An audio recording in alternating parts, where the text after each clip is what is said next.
नमस्कार, मैं हूं विशाल यादव। मुझे अपनों ने लूटा, गैरों में कहां दम था, जहां मेरी कश्ती डूबी वहां पानी कम था। दोस्तों, उपराष्ट्रपति के चुनाव में जबरदस्त क्रॉस वोटिंग हुई है। दोस्तों, खबर भी सामने आ गई है, सबूत भी सामने आ गए हैं। किन किन लोगों ने इंडिया गठबंधन के साथ दगाबाजी की, गले लगाकर पीठ में जो छुरा घोंपा है, आज उसकी बड़ी रिपोर्ट सामने आ गई है। आज वो पार्टियां सामने आ गई हैं जिन पार्टियों ने इंडिया गठबंधन का साथ दिया, लेकिन वोटिंग के वक्त उन्होंने पाला बदल लिया। दोस्तों, खबर बड़ी है, बड़ी दिलचस्प है। हम सभी लोगों को मालूम है कि बी सुदर्शन रेड्डी साहब का पलड़ा भारी था। इंडिया ब्लॉक का ही उपराष्ट्रपति होगा, लगभग पूरा देश जानता था, पूरा माहौल बन गया था। लेकिन इन वक्त पर जज्बात बदल गए, इन वक्त पर परिणाम बदल गए और जबरदस्त तरीके से क्रॉस वोटिंग हुई। दोस्तों, कुछ ऐसे अपने ही सांसद थे, कुछ ऐसे अपने ही लोग थे जिन पर पूरा भरोसा था कि वो हमारा साथ देंगे, लेकिन वो इन वक्त पर पलट गए। और जब वो पलटे तो परिणाम भी पलट गए और फिर सीपी राधाकृष्णन एनडीए ब्लॉक के उम्मीदवार ये चुनाव जीत गए।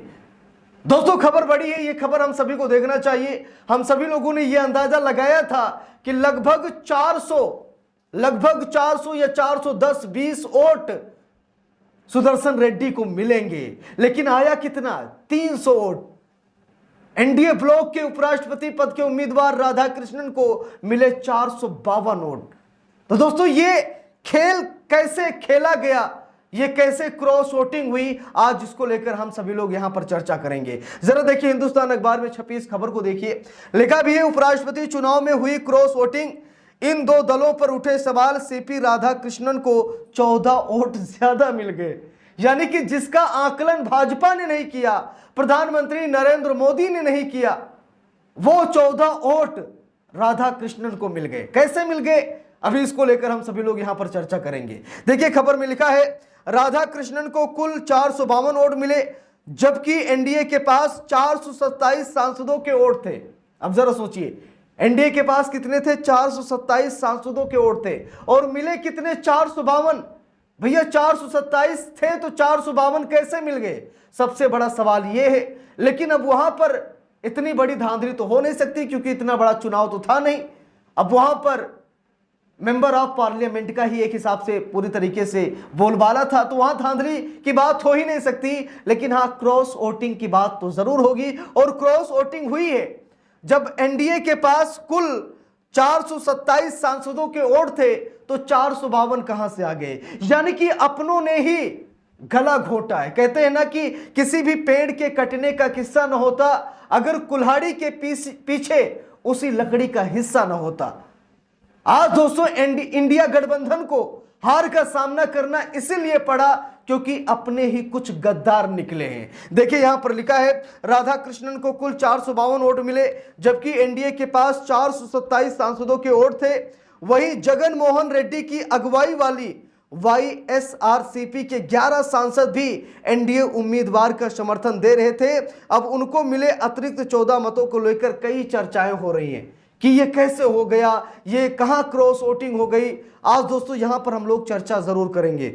देखिए, खबर में लिखा है, उपराष्ट्रपति चुनाव के नतीजे घोषित हो चुके हैं और एनडीए उम्मीदवार सीपी राधाकृष्णन निर्वाचित हुए हैं। मंगलवार को आए रिजल्ट ने सभी को हैरान किया है, क्योंकि राधाकृष्णन के खाते में उम्मीद से करीब 14 वोट ज्यादा पहुंचे। भारतीय जनता पार्टी का दावा है कि विपक्ष के कई सांसदों ने क्रॉस वोटिंग की है और एनडीए उम्मीदवार का साथ दिया है। वहीं विपक्ष से अभी कोई प्रतिक्रिया सामने नहीं आई है, लेकिन विपक्ष भी यही जानता है कि अपनों ने गद्दारी की है, अपनों ने धोखा दिया है। इन वक्त पर वो पलट गए हैं। देखिए, यहां पर लिखा है, नंबर गेम क्या है। नंबर गेम थोड़ा सा हम लोग समझ लेते हैं ताकि समझने में आसानी लगे। देखिए, यहां पर लिखा है, राधाकृष्णन को कुल 452 वोट मिले हैं, जबकि एनडीए के पास 427 सांसदों के वोट थे। वहीं जगन मोहन रेड्डी की अगुवाई वाली वाईएसआरसीपी के 11 सांसद भी एनडीए उम्मीदवार का समर्थन दे रहे थे।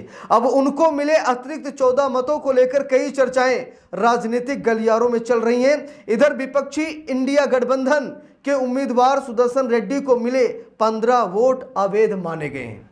अब जरा यहां पर देखिए, सुदर्शन रेड्डी को 15 वोट अवैध करार कर दिए गए कि ये अवैध हैं, यानी कि जैसे नोटा होता है ना वैसे ही उसे अवैध करार कर दिया गया। अब जरा सोच कर बताइए कि ये कोई ऐसा चुनाव नहीं था कि जनता से गलती हो जाए, ठप्पा कहीं और लगा दे, बटन कहीं और दबा दे।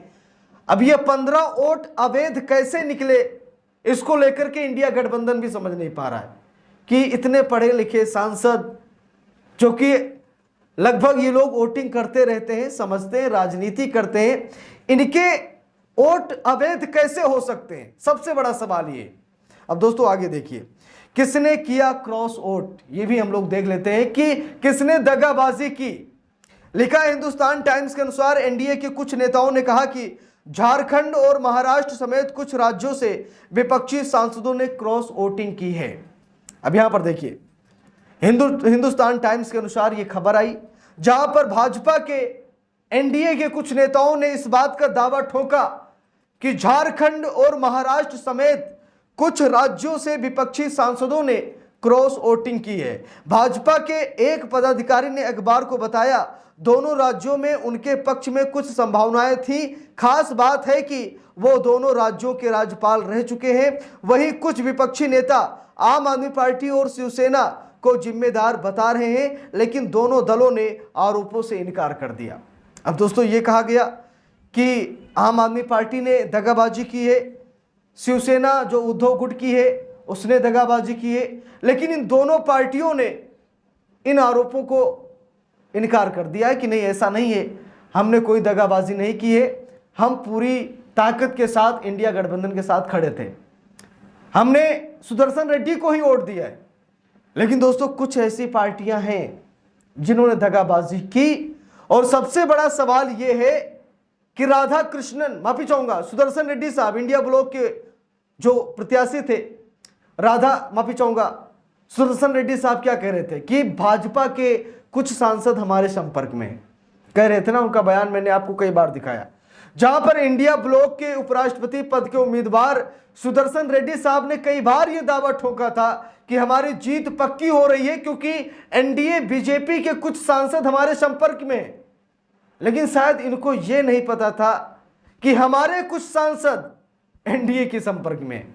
और दोस्तों वही हुआ, उम्मीद से ज्यादा वोट एनडीए को मिले, 14 वोट ज्यादा मिल गए, यानी कि 14 ऐसे सांसद थे जो इंडिया ब्लॉक के हैं, उन्होंने एनडीए का समर्थन किया, जिसकी वजह से प्रचंड जीत हुई है सीपी राधाकृष्णन की, एनडीए की। तो दगाबाजों की कमी नहीं है, कांग्रेस को सबसे पहले अपने आप में झांकना चाहिए। ओवर कॉन्फिडेंस सुदर्शन रेड्डी को ले डूबा है। तो इस पूरे मामले पर आप सभी लोगों की क्या राय है, कमेंट करके जरूर बताइएगा। वीडियो को लाइक शेयर, अगर चैनल पर नए हैं सब्सक्राइब करके सपोर्ट कीजिएगा। मिलते हैं दूसरी वीडियो में, तब तक के लिए बहुत बहुत धन्यवाद।